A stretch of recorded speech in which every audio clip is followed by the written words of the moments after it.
Halo, selamat siang. Berjumpa lagi bersama saya, Jim Lomen Siombing di Jakarta Barometer.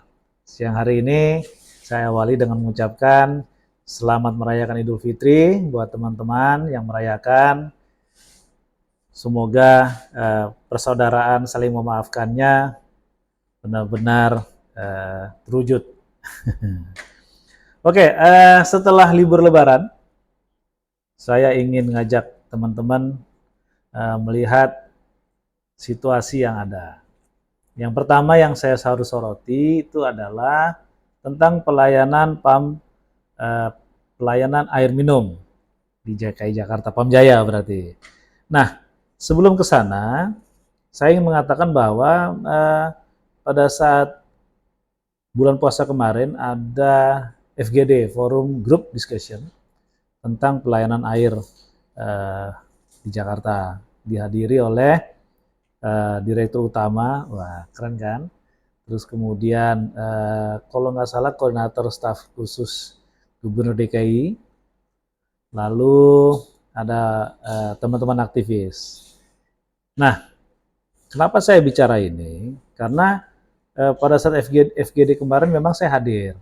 Lalu saya coba bertanya soal kerjasama Pamjaya dan Moya. Pertanyaan singkat, kenapa memang diberikan waktu yang cukup singkat oleh moderator. Lalu dijawab juga dengan tidak terlalu panjang, singkat, karena Direktur Utama waktu itu punya alasan waktu ini tidak cukup, gitu kan? Karena beliau katanya punya agenda juga soal berbuka puasa dengan para stafnya. Jawaban singkat itu ya jujur saya nggak puas ya, dan saya nggak mau mempertanyakan lebih tajam karena memang sudah dibatasi oleh moderator dan pembicara. Nah, pembicara waktu itu menutup pertanyaan saya dengan mengatakan akan mengundang lagi teman-teman aktivis, semoga saya diundang, untuk membahas lebih tajam lagi soal kerjasama Pamjaya dan PT Moya. Wah, saya sangat senang tuh. Saya tunggu tuh waktunya. Benar saya tunggu supaya keraguan berpikir tentang sesuatu yang negatif itu bisa selesai di kepala masyarakat, khususnya di Jakarta Barometer. Nah, lalu yang kedua, pada saat libur Lebaran. Nah, ini juga nih, ini yang jadi pertanyaan saya. Kenapa? Sebelum libur Lebaran, air yang mengalir yang dilayani oleh Pamjaya itu cukup deras, cukup bagus.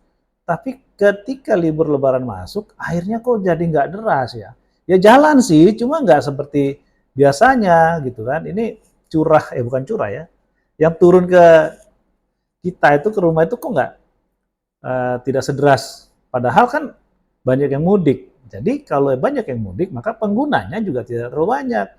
Air yang digunakan oleh masyarakat tidak mudik kayak saya, ya seharusnya kan bagus, jauh lebih deras. Ini kok malah berkurang, ada apa gitu? Ada masalah kah? Kalau ada masalah kan biasanya masyarakat diberitahu. Nah, menyangkut air ini, saya jadi ingat waktu yang di awal ada FGD itu, soal bagaimana pelayanan dan seterusnya. Ini saya angkat menjadi bahan kajian, bahan evaluasi, ada apa sebenarnya pelayanan ini? Kenapa kok pada saat mudik para masyarakat pengguna air itu tidak di Jakarta, malah kok air yang digunakan oleh masyarakat yang tidak mudik seperti saya malah kecil gitu kan? Kebetulan saya tinggal di Kelapa Gading. Nah, hal semacam ini saya sampaikan di podcast ini karena ingin mendapatkan keterangan dan lanjutan dari kegiatan yang dilaksanakan pada saat FGD. Itu poin yang kedua. Nah, poin ketiga yang lagi rame nih, saya langsung aja ya. Nah, poin ketiga ini soal Bank DKI yang pelayanannya terganggu, sangat terganggu. Karena apa? Karena saya ngomong tegas tadi awal, karena saya adalah nasabah Bank DKI, gitu ya. Sebagai warga Jakarta, saya pakai masuk DKI, Bank DKI.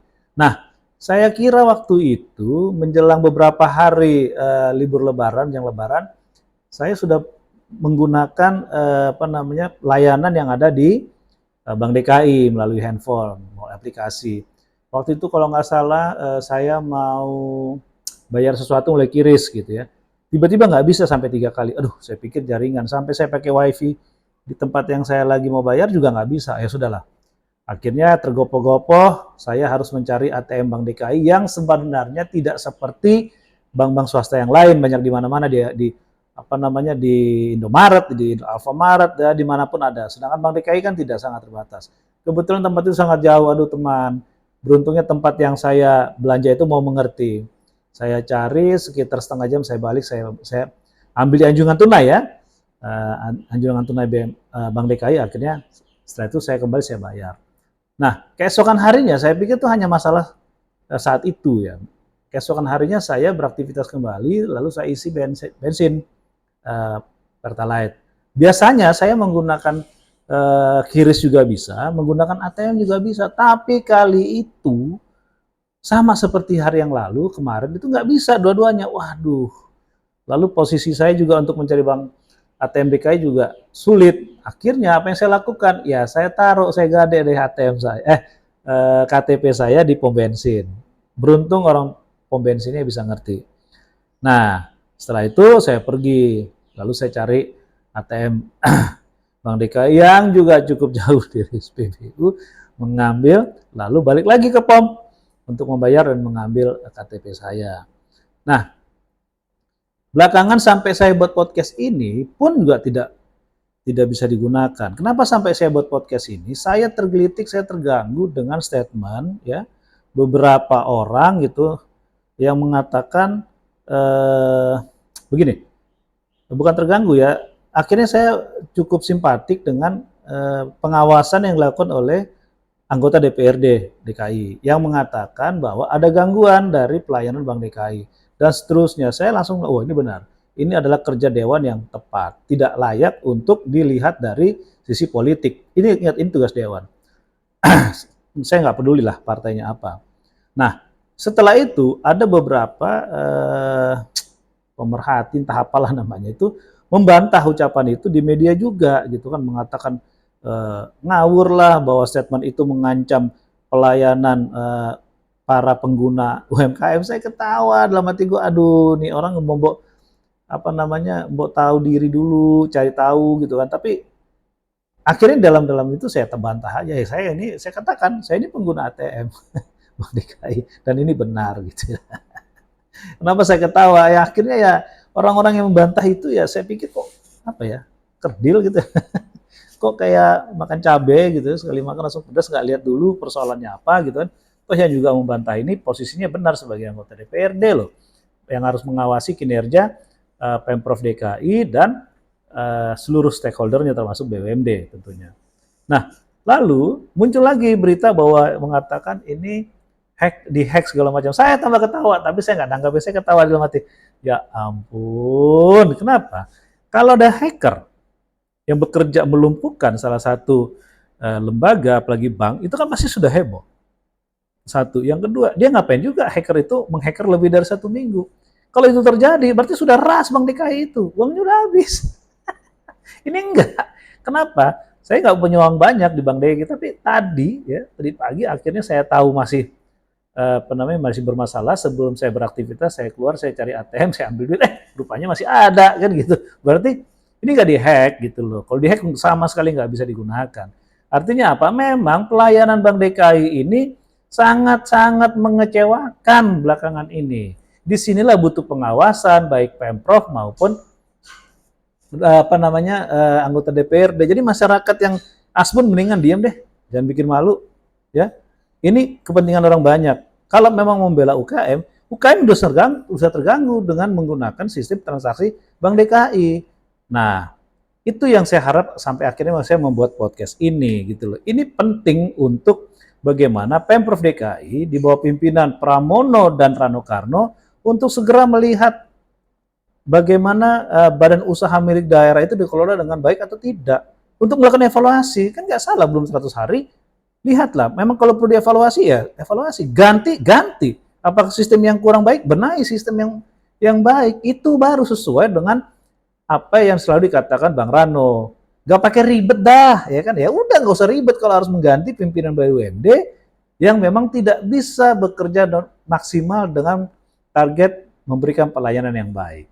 Mungkin ini yang menjadi catatan sore kita bersama. Jadi tidak harus kita melindungi pejabat yang memang terbukti nggak baik gitu loh, dengan menyebarkan fitnah, membantah dengan ucapan yang nggak jelas.